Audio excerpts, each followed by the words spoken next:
Assalamu alaikum. This is Rashed. I hope everyone is good. Alhamdulillah, by the grace of Almighty Allah, I'm also fine. Today I will share many basic structure of spoken English. This class is very important for beginners. This is my third class videos. So এটা হচ্ছে আমার দ্বিতীয় class. তো যারা প্রথম class পাওনি অবশ্যই video description বক্সে অথবা ভিডিও স্ক্রিনে দেওয়া থাকবে, চাইলে আপনারা সেটা দেখে নিতে পারেন। সো আজকের এই ভিডিওতে আমি অনেকগুলো স্ট্রাকচার শেয়ার করব, যারা বিগিনার তাদের জন্য অবশ্যই এগুলো গুরুত্বপূর্ণ। একদম ক্লিয়ার করে বুঝিয়ে দেব সবগুলো। তো দেরি না করে ভিডিওটি শুরু করা যাক। Let's get start.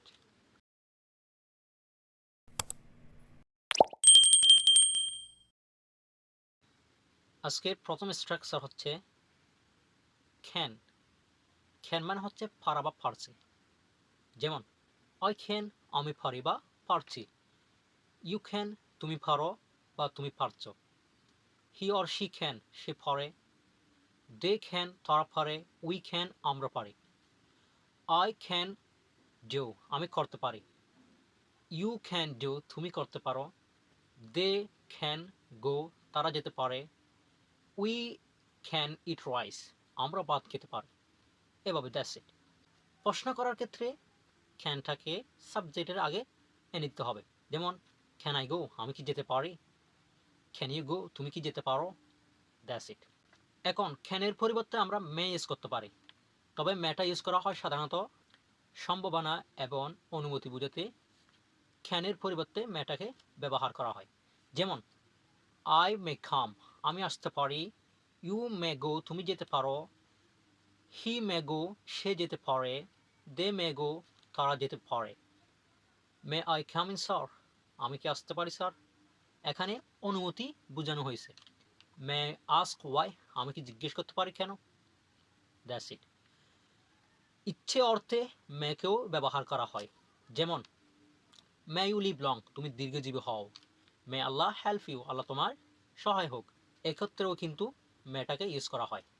দেন আবার মেয়ের পরিবর্তে আমরা মাইট ইউজ করতে পারি, তবে মাইটটাকে ব্যবহার করা হয় সম্ভাবনা অর্থে এবং সৌজন্য প্রকাশার্থে মাইটটাকে ইউজ করা হয়। যেমন you might use my phone, তুমি আমার ফোনটি ইউজ করতে পারো। ইউ মাইট উইন, তুমি জিততে পারো। এখানে সৌজন্য বুঝিয়েছে। এখন ক্যান বি। ক্যান বি মানে হচ্ছে হতে পারে। যেমন আই ক্যান বি পোলাইট, আমি ভদ্র হতে পারি। ইউ ক্যান বি পোলাইট, তুমি ভদ্র হতে পারো। দে ক্যান বি পোলাইট, তারা ভদ্র হতে পারে। হি or she can be teacher, তারা শিক্ষক হতে পারে। তাহলে ক্যান বি দিয়ে হাজার হাজার বাক্য তৈরি করতে পারো। এখন ক্যান বি এর আরেকটি ব্যবহার আমরা দেখি, সেটা হচ্ছে ক্যান বি এর পরে যদি ভার্ব থ্রি আসে তাহলে অর্থটা অন্যরকম দিবে। ক্যান বি এর অর্থ দিবে তখন কোনো কিছু করা যেতে পারে। এক্ষেত্রে উদাহরণ দেখা যাক, the work can be done, কাজটি করা যেতে পারে। দ্য টেবল ক্যান বি ব্রট, টেবিলটি আনা যেতে পারে। The problem can be solve, সমস্যাটি সমাধান করা যেতে পারে। আশা করি বুঝছেন। That's it. এখন দেখব কুটের ব্যবহার। কুট মানে হচ্ছে পারতাম বা পারলো। ক্যানের পাস্ট ফর্ম হচ্ছে কুট। যেমন আই কুড, আমি পারতাম। ইউ কুড, তুমি পারতে। হি অর শি কুড, সে পারত। দে কুড, তারা পারত। দেন আই কুড গো, আমি যেতে পারতাম। আই কুড গো দিয়ার, আমি সেখানে যেতে পারতাম। ইউ কুড ইট রাইস, তুমি ভাত খেতে পারতে। He or she could it burger, say burger খেতে পারত। That's it. এভাবে করে হাজার হাজার বাক্য তৈরি করতে পারো। ঠিক প্রশ্ন করার ক্ষেত্রে সাবজেক্টের আগে কোটা বসিয়ে দিতে হবে। কোটাই গো, আমি কি যেতে পারতাম। কুঠি গো, তুমি কি যেতে পারতে। That's it. এখন আমাদের আছে শুড। শুড মানে হচ্ছে উচিত। উপদেশ এবং উচিত বুঝাতে সাধারণত শুটের ব্যবহার হয়, এবং অনুরোধ বুঝাতেও কিন্তু শুটের ব্যবহার হয়। যেমন আই শুড, আমার উচিত। ইউ শুড, তোমার উচিত। হি অর শি শুড, তার উচিত। দে শুড তাদের উচিত। উই শুড আমাদের উচিত। আই শুড গো আমার যাওয়া উচিত। ইউ শুড গো তোমার যাওয়া উচিত। হি অর শি শুড গো তার যাওয়া উচিত। দে শুড ইট রাইস তাদের ভাত খাওয়া উচিত। ঠিক এরকম একটা ওয়ার্ড দিয়ে হাজার হাজার বাক্য তৈরি করা যেতে পারে। এখন অনুরোধ বোঝাতে যেমন should I make a phone call আমি কি একটা কল করতে পারবো। That's it. যখন প্রশ্ন করা হবে তখন সাবজেক্টের আগে শুডটাকে এনে দিতে হবে। যেমন শুড আই ইট আমার কি খাওয়া উচিত। শুড মাই মাদার কামস আমার মায়ের কি আসা উচিত। That's it. এখন শুড হ্যাভ। শুড হ্যাভ মানে হচ্ছে উচিত ছিল বা থাকা উচিত ছিল। এখন কখন উচিত ছিল হবে, কখন থাকা উচিত ছিল হবে সেটা দেখি। আই শুড হ্যাভ আমার উচিত ছিল। ইউ শুড হ্যাভ তোমার উচিত ছিল। He or she should have তার উচিত ছিল। আই শুড হ্যাভ গান আমার যাওয়া উচিত ছিল। ইউ শুড হ্যাভ ইটেন তোমার খাওয়া উচিত ছিল। He or she should have eaten burger তার বার্গার খাওয়ার উচিত ছিল। That's it. এখন থাকা উচিত ছিল অর্থে কীভাবে ব্যবহার হবে, যেমন আই শুড হ্যাভ আ খাও আমার একটা গরু থাকা উচিত ছিল। You should have a pen তোমার একটা কলম থাকা উচিত ছিল।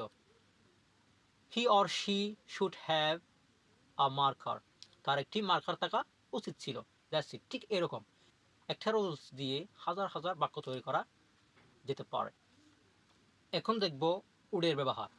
সৌজন্য বা অনিয়মিত অভ্যাস বোঝাতে, অতীতের অনিয়মিত অভ্যাস বোঝাতে উডের ব্যবহৃত হয়। উড সাধারণত অর্থ দেয় থ, থ্যান, থাম এগুলো। যেমন উদাহরণ দেখা যাক, আই উড গো আমি যেতাম। ইউ উড গো তুমি যেতে।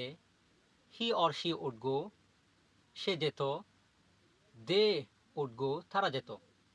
আই উড ইট আমি খেতাম। আই উড প্লে ফুটবল আমি ফুটবল খেলতাম।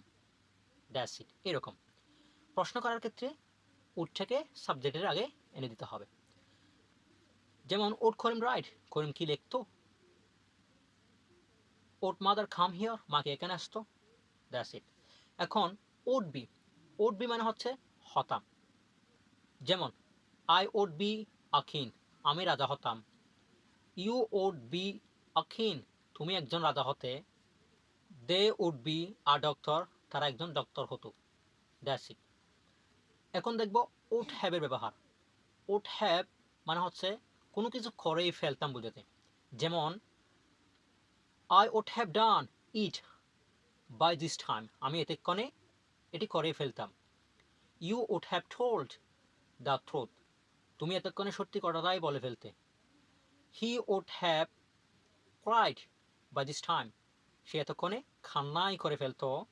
দে would have win by this time তারা এতক্ষণে জিতেই যেত। That's it. এই ক্ষেত্রে কিন্তু উড হ্যাভকে ব্যবহার করা হয়।